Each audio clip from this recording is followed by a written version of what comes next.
সরকারকে আছি।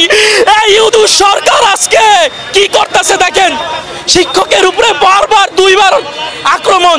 এই ইউনূস সরকার তোমার এর বিচার তোমাকে দিতে করতে হবে। কে করবে ইউনূস সরকারের বিচার? তো ভাই চিনি, এই ভাই আমাদের চিনি না, আমরা না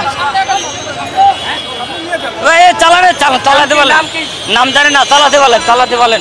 প্রশাসন যারা আমাদের ট্যাক্সে পালা, তারা এই অবস্থা করেছে সমুদ্রের প্রতি মাদ্রাসার শিক্ষকদের। আমাদের ট্যাক্সে পালা সরকারি প্রশাসনরা এই অবস্থা করেছে, সরকারি প্রশাসনরা। শতাধিক সেতুদের প্রতি মাদ্রাসার শিক্ষকরা অসুস্থ। এই যে টিয়ার সেল চালিয়েছে, গুলি করেছে, দেখেন অবস্থা কি। আমাদের ট্যাক্সে পালা, আমাদের ট্যাক্সে সরকারি প্রশাসন পালে, আমাদের ট্যাক্স দেওয়া, আর আমরা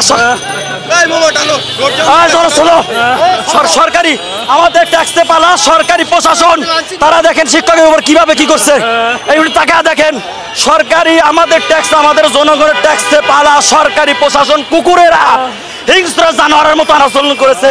স্বতন্ত্র ইফতেদায়ী শিক্ষকরা পরিকল্পিত হামলা, যে জায়গায় বাজেট হওয়া, সব কিছু ঘোষণা দেওয়া, তারা খালি সময় চাইতেছে। এই সময় কেন, এই সময় কেন, তারা কেন গেজেট আকারে দিতেছে না? তারা ঘোষণা আপনারা দেখছেন 28 জানুয়ারি ঘোষণা দেওয়ার পরও 8-9 মাস হওয়ার পরও এখনও আমরা জাতীয়করণের বাস্তবায়ন হয় নাই। ঘোষণার পরে কোনো গেজেট হয় না, আমরা গেজেটের দাবিতে আসছি। এই গেজেটের দাবিতে আইসা তারা আজকে পরিকল্পিতভাবে হত্যা। আমিও একজন ছাত্র, এই গ্রেনেড এগুলো আমরা জয় করি। এই ইউনূস সরকারকে আছি। এই ইউনূস সরকার আজকে কি করতেছে দেখেন, শিক্ষকের উপরে বারবার দুইবার আক্রমণ। এই ইউনূস সরকার তোমার এর বিচার তোমাকে দিতে করতে হবে। কে করবে ইউনূস সরকারের বিচার? আমি জানি না। এই শিক্ষকের বিচার